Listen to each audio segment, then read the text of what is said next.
Ambassador, are you feeling optimistic about this memorandum, given that we've seen negotiations break down before when it comes to the finer points of Iran's nuclear program? Well, I hope the negotiations break down because every day that goes by is a gift to Iran. It gives them 24 more hours to recover from the pummeling they took during the 6 weeks of U.S.-Israeli attack. It gives them time to try and reconstitute their government, which increasingly looks dysfunctional in decision-making capability. And it postpones the day of reckoning, ultimately, when the threat that they pose to control over the Strait of Hormuz is resolved in a way that they never come back and do it again. I think the ceasefire was a mistake. I think these negotiations are a mistake. I think we're on the verge of something that ultimately history will decide was a catastrophic loss for the United States. We have done significant damage to the Islamic Republic of Iran. And right now, we're letting them undo the damage. And that is a real tragedy, not just for us, but for the people in the region, too. So you think even if a deal is reached and Iran commits to some of these sticking points that the U.S. wants, like moving all the enriched uranium out, that would still be a failure? Well, it's very hard to know what the terms they're discussing are since they change day by day. But it seems a constant that the uranium issues kick down the road for at least 60 days. This is what Iran wants. They want more time. 60 days turns into 6 months, and then it turns into more than that. I don't think Donald Trump is analyzing what America's strategic interests are here. I think he's looking at the price of gas at the pump, and he's doing whatever he can to bring it down. You can do that. Just say we're going to acknowledge that Iran can use the threat of military force to close the Strait of Hormuz anytime it wants. And the only thing the rest of the world will do in response is beg them to open it again. That's where they want to be. And that's what we're close to putting them in the position of holding from now as far as the eye can see. All right, so let's talk a little bit more about that, because the president posted on Truth Social that, quote, "If I make a deal with Iran, it will be a good and proper one, not like the one made by Obama. Our deal is the exact opposite, but nobody has seen it or knows what it is." But as you know, and you point out, a lot has changed since the Obama administration negotiated the Joint Plan of Action, or JCPOA, to kneecap Iran's nuclear program back in 2015. Now Iran has this added leverage with the Strait of Hormuz. How does the U.S., in that context, create a deal that is the exact opposite, as the president said? Look, that's all salesmanship by Trump. He doesn't offer any idea of what the substance is. It's sort of like Richard Nixon's secret plan to end the war in Vietnam. I mean, you can listen to this day after day. It doesn't say anything.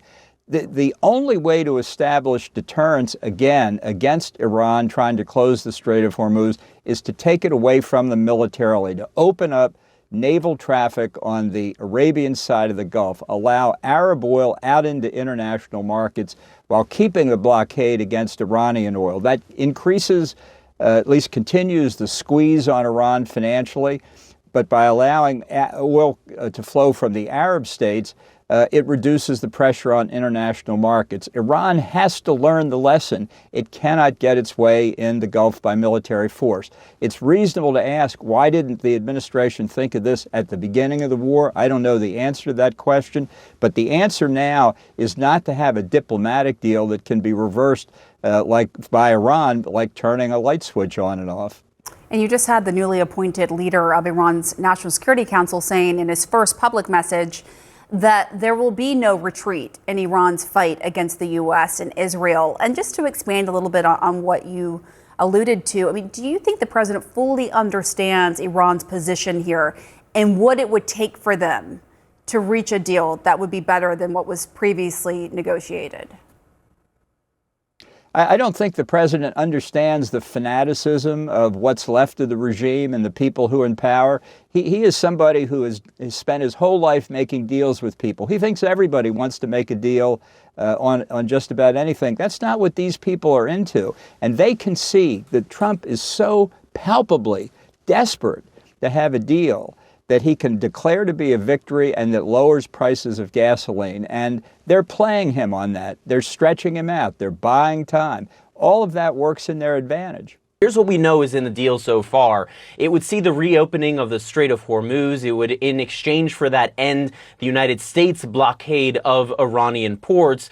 The two sides would then have 60 days to reach a final status agreement, including on that key issue of Iran's nuclear program. But U.S. officials are indicating that they have gotten already commitments from Iranian officials that Iran will not pursue a nuclear weapon. But what's key to understand here, as these negotiations are still ongoing, is that Iranian officials, through state media largely, are indicating that many of these points are not as the United States is describing them. There are disagreements over exactly how open the Strait of Hormuz will be, whether or not Iran has actually made any commitments on the nuclear front, and then also on the issue of Iran's blocked financial assets, whether those assets would be released as a very first step in any agreement or only after the Strait of Hormuz is reopened. And then there's the thorny issue of Lebanon. Iranian officials indicating that they believe that this will lead to an end of the war in Lebanon as well, where we have seen, even despite a ceasefire over the last 6 weeks,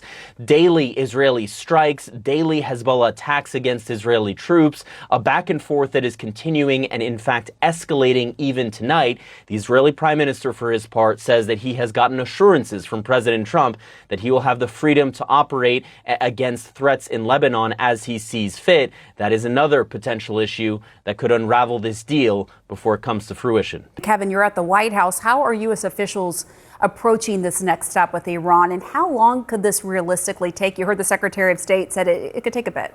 Yeah, and President Trump says that he is in no rush to get this finalized. What we've heard from officials is that this could actually take days and days, in part because every word that they change in this memorandum of understanding has to be approved, in their view, by the Iranian supreme leader. And that can be quite a pained process, in part because he's believed to be in hiding. And you have heard these clashing explanations over the last 24 hours about what exactly has been agreed to, whether it's the financial relief that the U.S. will provide Iran, or what it has been agreed to in terms of Iran's nuclear stockpile. And actually, on that front, Pamela, we have just heard from President Trump just in the last few minutes on Truth Social. He wrote, the enriched uranium, which he calls the nuclear dust, will either be immediately turned over to the United States or to be brought home and destroyed, or preferably in conjunction and coordination with the Islamic Republic of Iran, destroyed in place or at another acceptable location, with the Atomic Energy Commission or its equivalent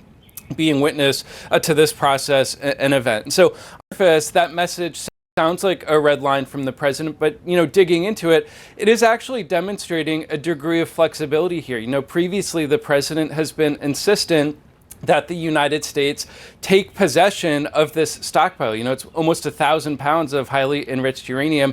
He just said last week that he thought it would be, quote, psychologically important for the U.S. to get its hands on it. This message suggests that the president would in fact be willing to allow it to remain inside Iran if it's destroyed, or perhaps to move it to a third country. Russia, for example, has offered to take possession of it. The U.S. has discounted that. China is another country that you hear raised as a potential recipient of the uranium. And so this message, I think, important as the two sides go back and forth on the wording of this deal. The president just now demonstrating a new degree of flexibility as the U.S. tries to get this over the finish line.